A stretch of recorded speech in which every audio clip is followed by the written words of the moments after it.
Film की शुरुआत होती है काफी अजीब सी डरावने घर से जो वीरान पड़ा हुआ था। तभी कमरे से एक औरत निकलकर बाहर आती है जिसे देखने से ऐसा लग रहा था जैसे उसका ज़हनी तवाज़ुन ठीक नहीं है। उसने हाथ में डरावना सा खिलौना पकड़ा हुआ था जिसके जरिए वो रास्ता ढूंढ रही थी। जिस रास्ते पर खिलौना बज रहा था वो उसी रास्ते पर जा रही थी। तभी वो खिलौना एक दरवाजे की तरफ बजने लगता है जो दरवाजा बेसमेंट की तरफ जा रहा था।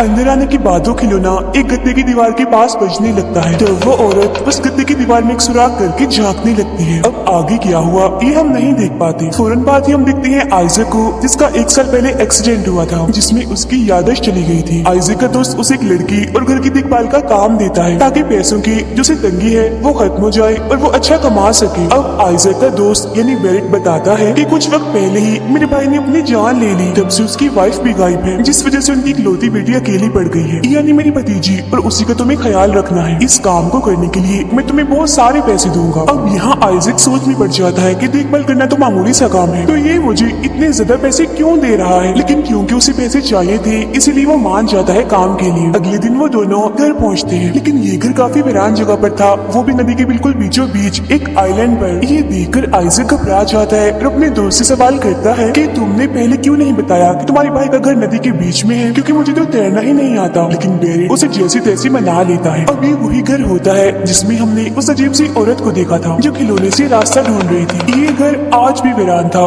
कोई भी यहाँ नजर नहीं आ रहा था। यहाँ आते ही बेरेट आइजक को एक जैकेट देता है जिसके साथ बड़ी सी जंजीर बंधी हुई थी और आइजक से कहता है कि चाहे कुछ भी हो जाए तुम्हें मेरी भतीजी जिसका नाम ओल्गा है उसके कमरे में नहीं जाना, क्योंकि अपनी माँ की तरह उसका ज़हनी तवाज़ुन भी थोड़ा बहुत खराब है। तो इसका मतलब ये था कि वो औरत ओल्गा की माँ थी। आगे वो कहता है कि ओल्गा इतनी अजीब सी है कि कोई भी उसके पास जाए तो वो घबरा जाती है। इस चीज से बचने के लिए वो हमेशा ही अपनी आंखें बंद करके एक कोने में पड़ी रहती है। और बेरेट उसे ओल्गा के कमरे में जाने से रोकने के लिए वो जैकेट पहना देता है क्योंकि इस पर बंधी हुई जंजीर उस कमरे तक नहीं जाती थी। अब ये जैकेट लोहे के सूट से कम नहीं थी क्योंकि एक तो इसके साथ इतनी लंबी जंजीर थी, दूसरा इस पर बहुत सारे ताले भी लगे हुए थे। अब आइजक की जैकेट पहनना नहीं चाहता था क्योंकि जाहिर सी बात है ये सब कुछ नॉर्मल तो नहीं था बल्कि कोई गड़बड़ थी। लेकिन पैसों की जरूरत की वजह से ना चाहते हुए भी उसे ये करना ही पड़ता है। जब वो पूरे घर को चेक कर रहा था तभी उसे कुछ ठीक नहीं लग रहा था। उसे सब कुछ ही काफी अजीब लग रहा था। बाहर एक डॉग भी बंधा हुआ था जिसे आइजक कुछ खाने को देता है और यही कुर्सी पर बैठ जाता है। लेकिन तभी कमरे से जोरों की आवाजें आने लगती है।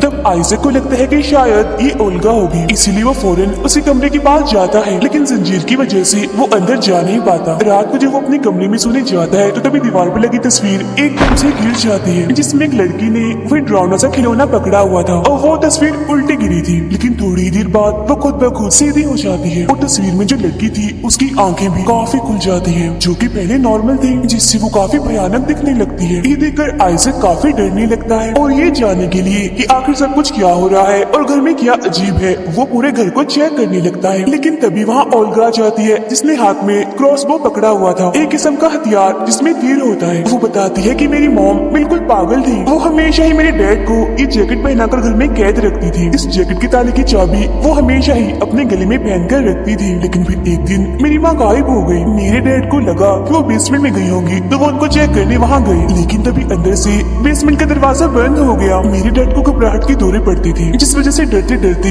बेसमेंट में ही उनकी मौत हो गई। ये सब बताने के बाद ओल्गा वहाँ से चली जाती है। अब इन सारी चीजों को परखने के लिए आइजक एक जगह पर बैठ जाता है। लेकिन तभी अचानक से वो डरावना सा खिलौना बजने लगता है जो बेसमेंट की तरफ ही बज रहा था। आइजक को लगता है कि शायद ये खिलौना महसूस कर सकता है कि कोई आत्मा है, इसीलिए वो इस खिलौने को लेकर बेसमेंट में जाता है जहाँ से वही गद्दे की दीवार में बना सुराख दिखाई देता है जिसे हमने शुरुआत में देखा था, जिसे ओल्गा की मॉम ने बनाया था। और वो भी उस सुराख के जरिए अंदर झांकने लगता है जहाँ उसे ओल्गा की मॉम की लाश दिखती है अजीब हालत में। उसे देखकर आइजक काफी डर जाता है क्योंकि उसे लग रहा था कि ओल्गा ने ही अपनी मॉम को मारा है क्योंकि उसके जिस्म पर क्रॉसबो के निशान थे जो कि ओल्गा के पास ही था। ये देखकर वो फौरन बेरेट को कॉल करता है और इस सब के बारे में बताता है कि ओल्गा ने अपनी मॉम को मार दिया है, मुझे उनकी लाश मिली है, इसीलिए तुम फौरन पुलिस को बुलाओ। और वो ओल्गा को भी कमरे में बंद कर देता है और बेसमेंट में जाकर अपनी जंजीर खोलने लगता है। तभी उसे ओल्गा के कमरे से आवाज आने लगती है। वो बताती है कि मैंने अपनी मॉम को नहीं मारा, बल्कि मेरी डैड और मेरे अंकल बेरेट ने मिलकर मेरी मॉम को मारा था। अब तुमने ये सारी बातें बेरेट को बता दी है, इसीलिए वो तुम्हें भी नहीं छोड़ेगा, जान से मार देगा वो। ये सुनकर वो ओल्गा का कमरा खोल देता है। तो वो उसे एक और हैरान कर देने वाली बात बताती है और कहती है कि 1 साल पहले तुम खुद यहाँ पर आए थे और तुमने मेरे डैड को बेसमेंट में बंद किया था। तुमने 1 साल पहले वो सब कुछ मेरे अंकल बेरेट के कहने पर ही किया था। I asked my uncle, he said, no, I found her body too.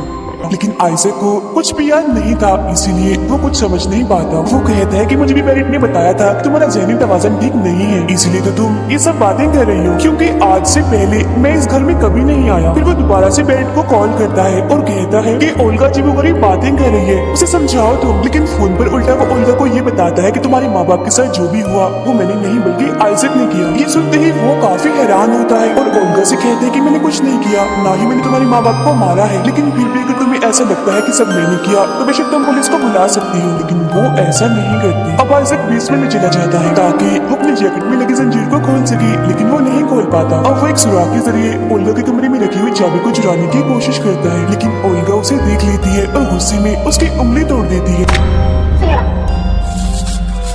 इस वजह से आइजक को काफी तकलीफ होती है और सारी हालात से परेशान होकर अपने कमरे में बैठा हुआ था। तभी उसे अखबार में ओल्गा की मां के गायब होने की खबर दिखती है। वो देखता है कि सच में ओल्गा की मां ने अपने गले में चाबी पहनी हुई है, जिसके बारे में ओल्गा ने बताया भी था। तो वो फौरन बेसमेंट में जाता है और ओल्गा की मां के गले से चाबी लेने की कोशिश करता है। वो लाश के गले से चाबी निकाल कर जैकेट के ताले को खोल लेता है। जैसे वो जैकेट उतारता है पूरे घर की लाइट चली जाती है। फिर वो ओल्गा के कमरे में आकर उसका क्रॉसबो ले लेता है और वो जैकेट को जबरदस्ती ओल्गा को पहना देता है। तभी आइजक को अपनी पुरानी जैकेट दिखती है, जिसे देखकर वो काफी हैरान हो जाता है और सोचने लगता है कि मेरी जैकेट यहाँ क्या कर रही है। और फौरन उसे गुजरे हुए वक्त की एक बात याद आती है, जिसमें वो देखता है कि 1 साल पहले बेरेट ने ही उसे ओल्गा के डैड को मारने का काम दिया था। अभी वो गुजरे वक्त की यादों में खोया ही था कि तभी यहाँ पर ओल्गा जाती है, उससे क्रॉसबो छीन लेती है और फौरन उस पर हमला कर देती है, जिससे बचने के लिए आइजक एक कमरे में चला जाता है। तब उसके पीछे पीछे वो भी आ जाती है और आइजक को तीर से मारकर जख्मी कर देती है। तब यहाँ एक बार फिर से आइजक पुराने यादों में चला जाता है। वो देखता है कि जिस दिन वो ओल्गा के डैड को मारने के लिए आया था, उसी दिन उसने ओल्गा के डैड के लिए कागज पर लिखा था कि बेरेट तुम्हें मारना चाहता है। यानी असल में आइजक उसके डैड को मारने नहीं बल्कि उसकी मदद करने, उसे बचाना चाहता था। फिर वो बेसमेंट की तरफ बढ़ता है, लेकिन बेसमेंट का दरवाजा अंदर से पहले किसी ने बंद कर दिया था, मगर फिर भी वो जैसे तैसे दरवाजा खोलकर अंदर आ जाता है और देखता है कि ओल्गा के डैड काफी बुरी हालत में है। उनकी हालत इतनी खराब थी कि आइजक तो दंग रह जाता है और डर कर वहाँ से भाग जाता है।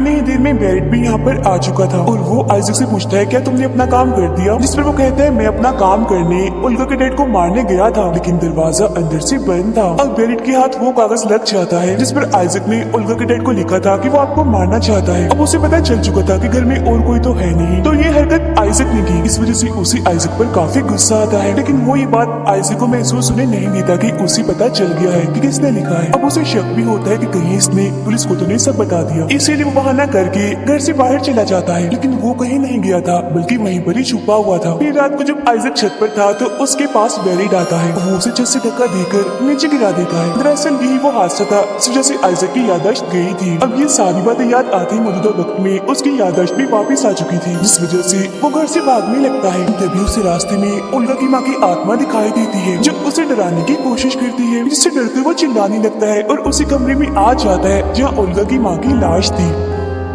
अब आइजक गद्दी की बनी उस दीवार को काटने लगता है, लेकिन साथ ही उसके बहुत करीब लाश पड़ी हुई थी, जिसे देखकर वो बार बार डर रहा था क्योंकि उसकी आंखें खुली हुई थी। अजीब तरह से वो मुस्कुरा रही थी,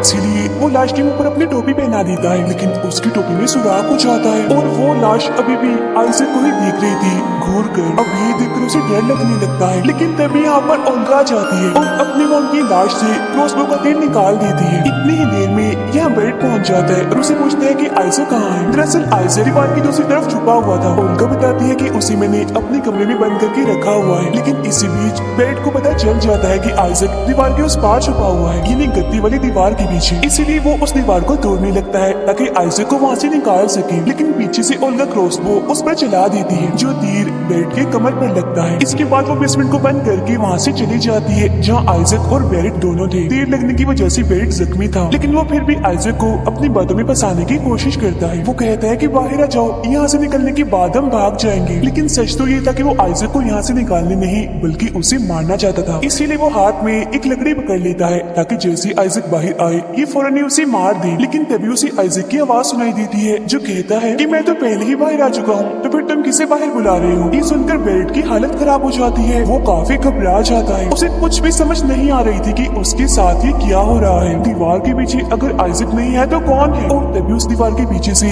ओल्गा की मॉम की आत्मा निकलती है, जिसे देखकर बेरिट के चेहरे के रंग उड़ जाते हैं। वो देखते ही देखते बेरिट पर हमला कर देती है, जिसके बाद हम बस उसकी चीखें ही सुन पाते हैं। यानी इसका मतलब ये था कि ओल्गा की मॉम ने उसे जान से मार दिया। आइजक भी उस लोग को आजाद करके वहाँ से चला जाता है। तभी ओल्गा भी बाहर आ जाती है और बड़े गौर से आइजक को देख रही थी, लेकिन वो उसे मारने की कोशिश भी नहीं करती। अब मैं आपको कहानी के बारे में बता देती हूँ कि आखिर हुआ क्या था। असल में बेरिट और ओल्गा की डैड एक गलत बिजनेस करते थे, लेकिन उनके इस बिजनेस के बारे में ओल्गा की माँ को नहीं पता होता। लेकिन जैसे उसे भनक लगती है वो अपने हस्बैंड पर काफी गुस्सा करती है और आगे से उसका हस्बैंड कोई गलत काम ना करे इसीलिए वो उसे जैकेट से बंद करके रखती थी। लेकिन ओल्गा के फादर को कैसे भी करके ये बिजनेस चलाना था। उन्हें बिल्कुल भी पसंद नहीं था कि उनकी वाइफ उन पर ऐसी रोक टोक करे। इसलिए ओल्गा के डैड और बेरिट ने मिलकर ओल्गा की मॉम की जान ले ली और उनकी लाश को हमेशा के लिए बेसमेंट में छुपा दिया। हर तरफ ये अफवाह फैला दी कि उसकी मॉम कहीं गायब हो गई है। लेकिन फिर अपना बदला लेने के लिए ओल्गा की मॉम की आत्मा उसके डैड को परेशान करने लगी, जिससे वो पागल होने लगे। इसी वजह से उन्होंने खुद को बेसमेंट में बंद करके अपनी जान ले ली, क्योंकि जैसा कि मैंने आपको बताया था कि बेसमेंट का दरवाजा अंदर से बंद था, यानी जब आइजक ने उसे चेक किया था। लेकिन साथ ही बेरिट ने भी ओल्गा के डैड को अपने रास्ते से हटाने के लिए आइजक को चुना। लेकिन आइजक को ओल्गा के डैड पर तरस आता है, इसीलिए उसने कागज पर लिखकर उन्हें बताने की कोशिश भी की। फिर जब बेरिट ने वो कागज देखा तो उसे पता चल गया कि आइजक को मेरी सच्चाई पता चल चुकी है, इसीलिए उसने उसे भी मारने के लिए छत से गिरा दिया। लेकिन आइजक मरा नहीं, बस उसकी याददाश्त चली गई। मगर क्योंकि किसी भी तरह करके वो आइजक को भी मारना चाहता था, इसीलिए वो जानबूझकर उसे इस वीरान घर में लाया, क्योंकि उसे लग रहा था कि ओल्गा की हालत इतनी खराब है कि वो आइजक को देखते ही मार देगी। लेकिन ऐसा नहीं हुआ। रही बात उसकी रोने की, उसके जरिए ओल्गा की माँ की आत्मा बाकी लोगों से बात करना चाहती थी ताकि वो बता सके कि मेरी लाश बेसमेंट में है। इसीलिए तो हर बार बेसमेंट की तरफ ही इशारा किया ताकि ये लोग उसकी लाश को दफन कर दे और उसकी आत्मा को सुकून का सांस मिले। लेकिन क्योंकि सारा की धरा उसके हस्बैंड और बेरिट का था, इसीलिए पहले उसने हस्बैंड को पागल करके मारा और बाद में बेरिट को भी। दोनों से बदला उसने ले लिया था और अब उसकी आत्मा को सुकून भी मिल जाएगा। इसी के साथ ही फिल्म यहीं पर खत्म हो जाती है।